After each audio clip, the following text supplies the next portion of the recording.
Digali sebelum jenazah itu datang, tidak sabarnya ingin memencet Pajero. Masuklah, masuk.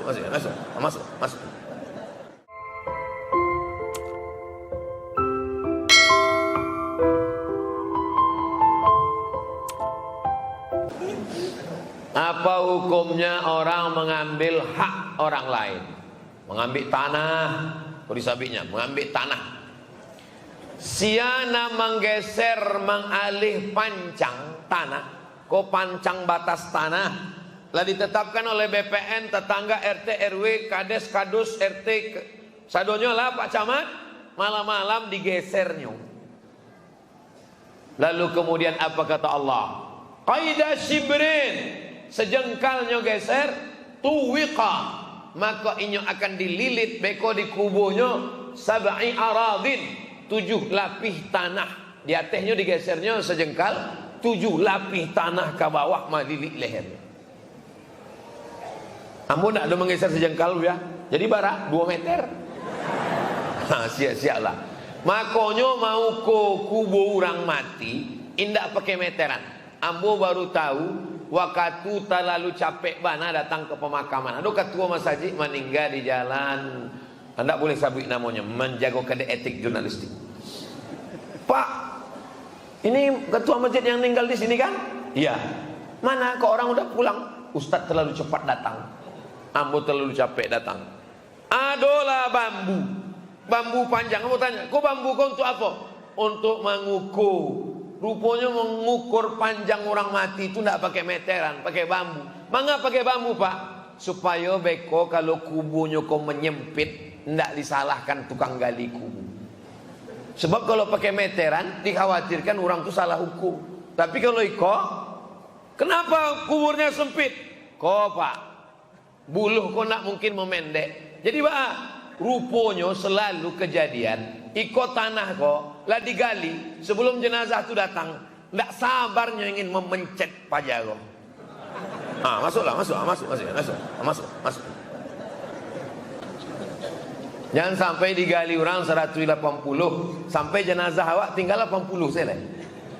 Gara-gara apa? Menggeser sempadan tanah. Sedangkan orang tersebut telah meninggal dunia dan ahli warisnya tak ada penyelesaian. Kumpul bersama, selesaikan sebab akan membarekkan inyo di hadapan Allah Subhanahu wa taala.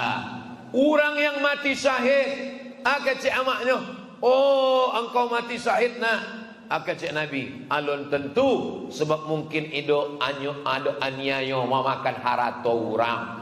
Maka orang mati syahid sekalipun kalau zalim makan harato orang mesti dipulangkan, dikembalikan. Faman ya'mal mithqala dzarratin syarran yara, sebesar biji sawi akan dipandang, ditunjukkan di muka mata awak di hadapan Allah Subhanahu wa taala. Apa yang saya lakukan, sikap saya bagaimana kepada suami yang tak suka sama keluarga saya? Pertama, ambo sampaikan ke suami-suami bahwa kalian berjumpa dengan istri kalian itu setelahnya berumur 20-25 tahun. Ndak Bu ya, bini ambo 40, ayo setelah 40 tahun. Sebelum 25 tahun itu dia di mana? Dia dikandung emaknya 9 bulan 10 hari. Dia dibesarkan ayahnya. Berapa kali ayahnya tak jadi beli baju hari raya demi untuk sekolah istrimu. Emaknya tak jadi menyuap nasi gara-gara menggendong dia. Setelah dia selesai S1, barulah dinikahkan dengan engkau. Sekarang kau tak suka orang tuanya. Kamu waras.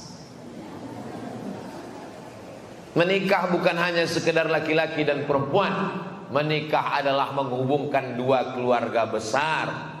Kenapa bapak itu mau menyerahkan anaknya? Dia sekolahkan dari TK, SD, SMP, SMA, S1, S2, S3, S-teler, S-cendol, S-doger. Kenapa mau dia menikahkan? Karena Allah yang menyuruh. Aku nikahkan engkau dengan anakku dengan mahar seperangkat alat sholat dan kitab suci Al-Quran yang dibeli di pasar pagi Selasa. Kenapa Kenapa dia mau menikahkan engkau dengan anakmu? Kau bukan ganteng, kau bukan kaya. Karena Allah menyuruh. Sekarang setelah dinikahkannya, kau benci pula dengan ayahnya, kau benci pula dengan emaknya, kau benci pula. Kalau ayahmu, mahasiswa-mahasiswa yang calon suami-suami, kalau ayahmu sayang samamu, kalau amak engkau sayang ke engkau, maklum, karena engkau anaknya. Tapi mertuamu sayang kepada engkau, padahal kau bukan siapa-siapa, anak gadisnya dikasihkannya kepada engkau. Itu karena Allah yang melembutkan hatinya. Mau ibu-ibu mengasihi anak gadis ibu karena anak lajang yang soleh-soleh ini? Berat. Renungkan sekali lagi, pikirkan baik-baik. Bolehkah kita istighfar pada waktu sebelum tidur? Wallahi demi Allah, inilah astaghfiru ila rabbi wa atubu ilaih. Ambo istighfar kepada Allah, kecik Nabi SAW, mi'ata marrah, 100 kali sehari semalam. Maka banyak-banyak awak beristighfar. Man lazimal istighfar, siapa yang memperbanyak istighfar, ja'alallahu lahu min kulli dhiqin makhraja. Setiap kesempitannya dilapangkan Allah. Orang nan rajin beristighfar, 3 balasannya. Nampak tamu, kalau hidupnya sampai dilapangkan Allah. Wa min kulli amin faraja, kalau nyo susah disanangkan Allah. Nang ketiga, wa razaqahu min haitsu la yahtasib, diagi dapet rasaki dari jalan nan indak disangko-sangko. Tapi dalam Quran ada 6 keutamaan orang nan suka istighfar. Faqultu astaghfiru rabbakum innahu kana ghaffara, dosanya diampuni. Yursilis samaa 'alaikum midrara, diturunkan hujan lebat. Wa yumdidukum bi amwalin, diagi harato. Wa banin, dape anak. Wa yaj'al lakum jannatin, diagi taman-taman nan buah-buah. Wa anhara, air sungai yang mengalir. 6 dalam Quran, 3 dalam hadis. 9 keutamaan orang nan suka beristighfar. Istighfar 5 saja, pagi, petang, siang, malam. Asal jangan di WC beristighfar. Tidak boleh menyebut nama Allah dalam WC. Sebelum masuk tu awak sabwi, Allahumma inni a'udzubika minal khubuthi wal khaba'ith. Di dalam tidak boleh. Pakaian saya waktu mau tidur tuh seksi Pak Ustaz. Tapi masih pakai baju. Pakai baju tidur.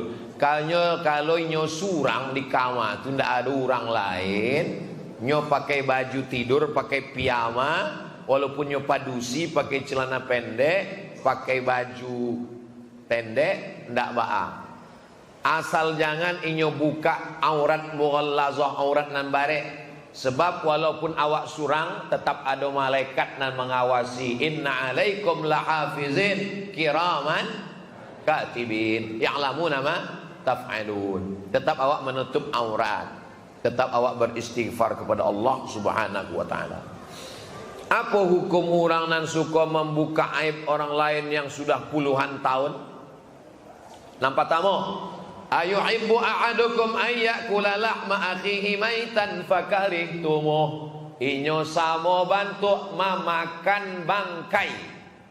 Ayat Quran. Yang kedua, orang namanya bui aib orang lain, maka dosa orang itu berpindah ke inyo, amal inyo, tarawih inyo, sedekah inyo berpindah ke orang nan inyo sabui aibnya. Yang ketiga, sebelum inyo mati, inyo melakukan aib orang nan inyo ghibah itu. Jadi kalau inyo menceritakan aib orang korupsi, maka sebelum inyo mati, inyo pasti akan korupsi.